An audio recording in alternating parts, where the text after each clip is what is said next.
बेटा, थोड़ा खाना खाकर जा, 2 दिन से तूने कुछ खाया नहीं है।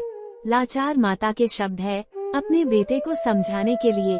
देख मम्मी, मैंने मेरी 12वीं बोर्ड की परीक्षा के बाद वेकेशन में सेकंड हैंड बाइक मांगी थी और पापा ने प्रॉमिस किया था आज मेरे आखिरी पेपर के बाद दीदी को कह देना कि जैसे ही मैं परीक्षा कक्ष से बाहर आऊंगा तब पैसा लेकर बाहर खड़ी रहे। मेरे दोस्त की पुरानी बाइक आज ही मुझे लेनी है। और हाँ, यदि दीदी वहाँ पैसे लेकर नहीं आई तो मैं घर वापस नहीं आऊंगा। एक गरीब घर में बेटे मोहन की जिद और माता की लाचारी आमने सामने टकरा रही थी। बेटा, तेरे पापा तुझे बाइक लेकर देने ही वाले थे, लेकिन पिछले महीने हुए एक्सीडेंट। मम्मी कुछ बोले, उसके पहले मोहन बोला, मैं कुछ नहीं जानता, मुझे तो बाइक चाहिए ही चाहिए। ऐसा बोलकर मोहन अपनी मम्मी को गरीबी एवं लाचारी की मझधार में छोड़कर घर से बाहर निकल गया। 12वीं बोर्ड की परीक्षा के बाद भागवत सर एक अनोखी परीक्षा का आयोजन करते थे। हालांकि भागवत सर का विषय गणित था, किंतु विद्यार्थियों को जीवन का गणित भी समझाते थे और उनके सभी विद्यार्थी विविधता से भरे ये परीक्षा अचूक देने जाते थे। इस साल परीक्षा का विषय था मेरी पारिवारिक भूमिका। मोहन परीक्षा कक्ष में आकर बैठ गया। उसने मन में गांठ बांध ली थी कि यदि मुझे बाइक लेकर देंगे तो मैं घर नहीं जाऊंगा। भागवत सर के क्लास में सभी को पेपर वितरित हो गया। पेपर में 10 प्रश्न थे। उत्तर देने के लिए 1 घंटे का समय दिया गया था। मोहन ने पहला प्रश्न पढ़ा और जवाब लिखने की शुरुआत की। प्रश्न नंबर 1, आपके घर में आपके पिताजी, माताजी, बहन, भाई और आप कितने घंटे काम करते हो? सविस्तार बताइए। मोहन ने तुरंत से जवाब लिखना शुरू कर दिया। जवाब है, पापा सुबह 6 बजे टिफिन के साथ अपनी ऑटो रिक्शा लेकर निकल जाते हैं और रात को 9 बजे वापस आते हैं। ऐसे में लगभग 15 घंटे। मम्मी सुबह 4 बजे उठकर पापा का टिफिन तैयार कर बाद में घर का सारा काम करती हैं। दोपहर को सिलाई का काम करती है और सभी लोगों के सो जाने के बाद वो सोती हैं। लगभग रोज के 16 घंटे।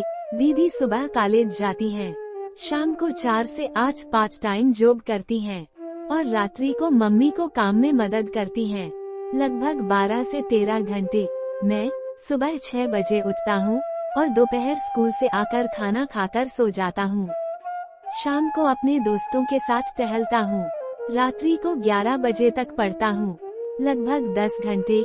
इससे मोहन को मन ही मन लगा कि उनका कामकाज में औसत सबसे कम है। पहले सवाल के जवाब के बाद मोहन ने दूसरा प्रश्न पढ़ा। प्रश्न नंबर 2, आपके घर की मासिक कुल आमदनी कितनी है? जवाब है, पापा की आमदनी लगभग 10,000 है। मम्मी एवं दीदी मिलकर 5,000 जोड़ते हैं। कुल आमदनी 15,000। प्रश्न नंबर 3, मोबाइल रिचार्ज प्लान। आपकी मनपसंद टीवी पर आ रही 3 सीरियल के नाम, शहर के एक सिनेमा हॉल का पता और अभी वहां चल रही मूवी का नाम बताइए। सभी प्रश्नों के जवाब आसान होने से फटाफट 2 मिनट में लिख दिए। प्रश्न नंबर 4, 1 किलो आलू और भिंडी के अभी हाल की कीमत क्या है? 1 किलो गेहूं, चावल और तेल की कीमत बताइए और जहां पर घर का गेहूं पिसाने जाते हो उस आटा चक्की का पता दीजिए। मोहन भाई को इस सवाल का जवाब नहीं आया। उसे समझ में आया कि हमारी दैनिक आवश्यक जरूरतों की चीजों के बारे में तो उसे लेशमात्र भी ज्ञान नहीं है। मम्मी जब भी कोई काम बताती थी तो मना कर देता था।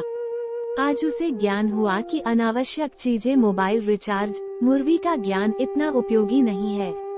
अपने घर के काम की जवाबदेही लेने से या तो हाथ बटाकर साथ देने से हम कतराते रहे हैं। प्रश्न नंबर 5, आप अपने घर में भोजन को लेकर कभी तकरार या गुस्सा करते हो? जवाब है, हाँ, मुझे आलू के सिवा कोई भी सब्जी पसंद नहीं है। यदि मम्मी और कोई सब्जी बनाए तो मेरे घर में झगड़ा होता है। कभी मैं बगैर खाना खाए उठ खड़ा हो जाता हूँ। इतना लिखते ही मोहन को याद आया कि आलू की सही से मम्मी को गैस की तकलीफ होती है, पेट में दर्द होता है। अपनी सब्जी में एक बड़ी चम्मच वो अजवाइन डालकर खाती हैं। एक दिन मैंने गलती से मम्मी की सब्जी खा ली और फिर मैंने थूक दिया था और फिर पूछा कि मम्मी तुम ऐसा क्यों खाती हो? तब दीदी ने बताया था कि हमारे घर की स्थिति ऐसी अच्छी नहीं है कि हम 2 सब्जी बनाकर खाएं। तुम्हारी जिद के कारण मम्मी बेचारी क्या करे। मोहन ने अपनी यादों से बाहर आकर अगले प्रश्न को पढ़ा। प्रश्न नंबर 6, आपने अपने घर में की हुई आखिरी जिद के बारे में लिखिए। मोहन ने जवाब लिखना शुरू किया। मेरी बोर्ड की परीक्षा पूर्ण होने के बाद दूसरे ही दिन बाइक के लिए जिद की थी। पापा ने कोई जवाब नहीं दिया था। मम्मी ने समझाया कि घर में पैसे नहीं है, लेकिन मैं नहीं माना। मैंने 2 दिन से घर में खाना खाना भी छोड़ दिया है। जब तक बाइक नहीं लेकर दोगे मैं खाना नहीं खाऊंगा, और आज तो मैं वापस घर नहीं जाऊंगा कह के निकला। अपनी जिद का प्रामाणिकता से मोहन ने जवाब लिखा। प्रश्न नंबर 7, आपको अपने घर से मिल रही पॉकेट मनी का आप क्या करते हो? आपके भाई बहन कैसे खर्च करते हैं? जवाब, हर महीने पापा मुझे 100 रुपये देते हैं। उसमें से मैं मनपसंद परफ्यूम, गॉगल्स लेता हूँ या अपने दोस्तों की छोटी मोटी पार्टियों में खर्च करता हूँ। मेरी दीदी को भी पापा 100 रुपये देते हैं। वो खुद कमाती हैं और पगार के पैसे से मम्मी को आर्थिक मदद करती हैं। हाँ, उसको दिए गए पॉकेट मनी को वो गुल्लक में डालकर बचत करती हैं। उसे कोई मौज शौक नहीं है क्योंकि वो कंजूस भी हैं। प्रश्न नंबर 8, आप अपनी खुद की पारिवारिक भूमिका को समझते हो?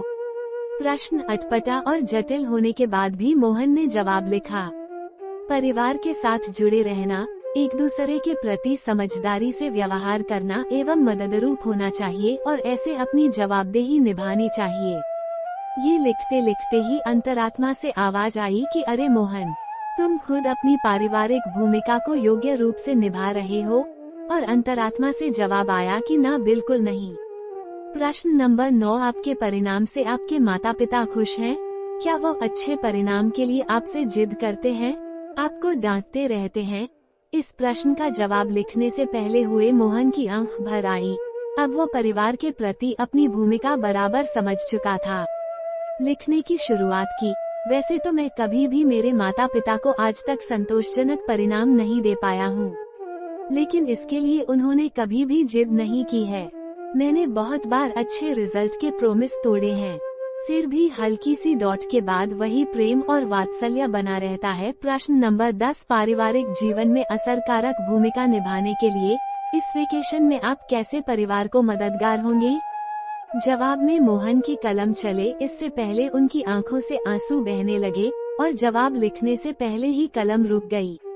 बेंच के नीचे मुंह रखकर रोने लगा। फिर से कलम उठाई, तब भी वो कुछ भी न लिख पाया। अनुत्तर 10वां प्रश्न छोड़कर पेपर सबमिट कर दिया। स्कूल के दरवाजे पर दीदी को देखकर उसकी ओर दौड़ पड़ा। भैया, ये ले 8000 रुपये, मम्मी ने कहा है कि बाइक लेकर ही घर आना। दीदी ने मोहन के सामने पैसे रख दिए। कहाँ से लाई ये पैसे? मोहन ने पूछा। दीदी ने बताया, मैंने मेरी ऑफिस से 1 महीने की सैलरी एडवांस मांग ली। मम्मी भी जहाँ काम करती हैं वहीं से उधार ले लिया और मेरी पॉकेट मनी की बचत से निकाल लिए। ऐसा करके तुम्हारी बाइक के पैसे की व्यवस्था हो गई है। मोहन की दृष्टि पैसे पर स्थिर हो गई। दीदी फिर बोली, भाई, तुम मम्मी को बोलकर निकले थे कि पैसे नहीं दोगे तो मैं घर पर नहीं आऊँगा। अब तुम्हें समझना चाहिए कि तुम्हारी भी घर के प्रति जिम्मेदारी है। मुझे भी बहुत से शौक हैं, लेकिन अपने शौक से अपने परिवार को मैं सबसे ज्यादा महत्व देती हूँ। तुम हमारे परिवार के सबसे लाडले हो। पापा को पैर की तकलीफ है, फिर भी तेरी बाइक के लिए पैसे कमाने और तुम्हें दिए प्रॉमिस को पूरा करने अपने फ्रैक्वा वाले पैर होने के बावजूद काम किए जा रहे हैं। तेरी बाइक के लिए यदि तुम समझ सको तो अच्छा है। कल रात को अपने प्रॉमिस को पूरा नहीं कर सकने के कारण बहुत दुखी थे और इसके पीछे उनकी मजबूरी है। बाकी तुमने तो अनेकों बार अपने प्रॉमिस तोड़े ही है ना। मेरे हाथ में पैसे थमाकर दीदी घर की ओर चल निकली। उसी समय उनका दोस्त वहां अपनी बाइक लेकर आ गया। अच्छे से चमका कर ले आया था। ले मोहन, आज से ये बाइक तुम्हारी। सब 12,000 में मांग रहे हैं, मगर ये तुम्हारे लिए 8,000। मोहन बाइक की ओर एक टक से देख रहा था और थोड़ी देर के बाद बोला, दोस्त, तुम अपनी बाइक उस 12,000 वाले को ही दे देना। मेरे पास पैसे की व्यवस्था नहीं हो पाई है। और होने की हाल संभावना भी नहीं है। और वो सीधा भागवत सर की केबिन में जा पहुंचा। अरे मोहन, कैसा लिखा है पेपर में? भागवत सर ने मोहन की ओर देखकर पूछा। सर, यह कोई पेपर नहीं था, ये तो मेरे जीवन के लिए दिशा निर्देश था। मैंने एक प्रश्न का जवाब छोड़ दिया है, किंतु ये जवाब लिखकर नहीं, अपने जीवन की जवाबदेही निभाकर दूंगा। और भागवत सर को चरण स्पर्श कर अपने घर की ओर निकल पड़ा। घर पहुंचते ही मम्मी पापा दीदी सब उसकी राह देखकर खड़े थे। बेटा, बाइक कहाँ है? मम्मी ने पूछा। मोहन ने दीदी के हाथों में पैसे थमा दिए और कहा कि सारी, मुझे बाइक नहीं चाहिए। और पापा, मुझे ऑटो की चाबी दो। आज से मैं पूरे वेकेशन तक ऑटो चलाऊंगा और आप थोड़े दिन आराम करेंगे। और मम्मी, आज से मेरी पहली कमाई शुरू होगी, इसलिए तुम अपनी पसंद की मेथी की भाजी और बैगन ले आना। रात को हम सब साथ मिलकर के खाना खाएंगे। मोहन के स्वभाव में आए परिवर्तन को देखकर मम्मी उसको गले लगा लिया और कहा कि बेटा, सुबह जो कहकर तुम गए थे वो बात मैंने तुम्हारे पापा को बताई थी और इसलिए वो दुखी हो गए, काम छोड़कर वापस घर आ गए। भले ही मुझे पेट में दर्द होता हो, लेकिन आज तो मैं तेरी पसंद की ही सब्जी बनाऊंगी। मोहन ने कहा। नहीं मम्मी, अब मेरी समझ गया है कि मेरे घर परिवार में मेरी भूमिका क्या है। मैं रात को बैंगन मेथी की सब्जी ही रखाऊंगा। परीक्षा में मैंने आखिरी जवाब नहीं लिखा है, वो प्रैक्टिकल करके ही दिखाना है। और हाँ मम्मी, हम गेहूं को पिसाने कहाँ जाते हैं? उस आटा चक्की का नाम और पता भी मुझे दे दो। और उसी समय भागवत सर ने घर में प्रवेश किया और बोले, वाह मोहन, जो जवाब तुमने लिखकर नहीं दिए वे प्रैक्टिकल जीवन जीकर कर दोगे सर। आप और यहाँ? मोहन भागवत सर को देखकर आश्चर्यचकित हो गया।